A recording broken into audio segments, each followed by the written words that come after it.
The film A Beautiful Mind tells the story of John Nash, a brilliant mathematician whose theories forever impacted the economics field. During his early 30s, John began to show symptoms of paranoid schizophrenia.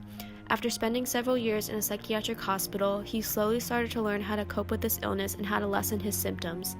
Paranoid schizophrenia is the most common type of this illness and is characterized by the presence of positive symptoms, things that would not be present in normal patients, such as delusions and hallucinations. Delusions are unrealistic beliefs a person holds, despite having evidence against it, while hallucinations are the presence of voices or visions that are not really there. Both of these symptoms and others common in patients with schizophrenia are for the most part accurately depicted in this film.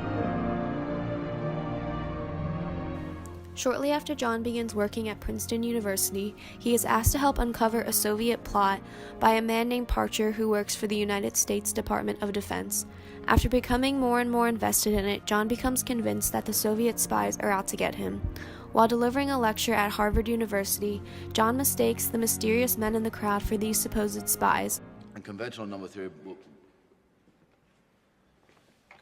it breaks down in the face of relativistic exploration.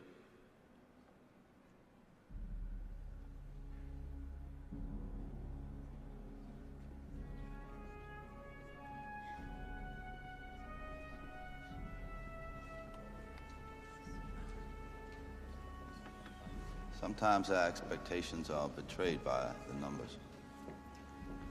Variables are impossible to assign any rational value.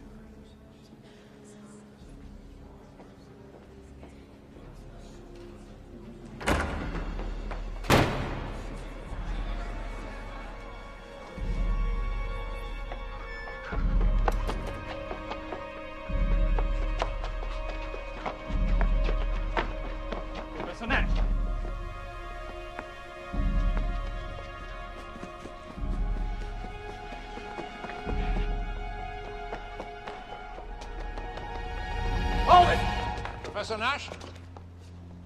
This scene accurately shows how a schizophrenic person experiencing these delusions would act. They become so wrapped up in these thoughts that they are not able to distinguish them from the truthful beliefs. After John is taken into the psychiatric hospital, it is revealed that Parcher, the man who works for the U.S. Department of Defense, Charles, his roommate at Princeton, and Marcy, Charles' niece, were all just hallucinations that John saw, and none of them actually existed. I didn't mean to get you involved in this. I'm sorry.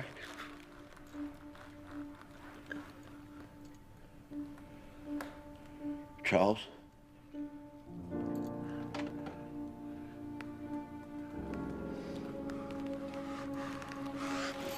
The prodigal roommate revealed.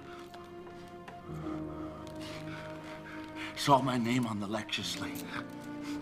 You lying son of a bitch! Who are you talking to? Tell me who you see. How do you say Charles Herman in Russian? How do you say it in Russian?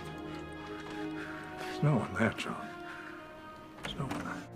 Despite the fact that most paranoid schizophrenic patients do experience hallucinations, in most cases they are voices and not visuals. Furthermore, for patients who do have visual hallucinations, the people they see are not as lifelike as portrayed in the film. Instead, they tend to be distorted, cartoon-like figures.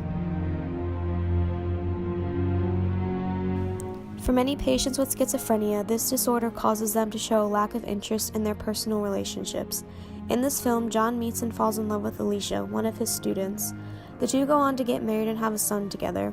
However, as John's disorder worsens, his relationship with Alicia starts to fail.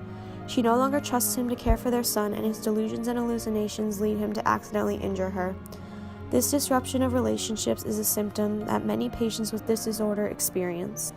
Although there are some inaccurate representations of schizophrenia in this movie, A Beautiful Mind for the most part does a good job educating others about this disorder and also gives hope to those who may be suffering from it.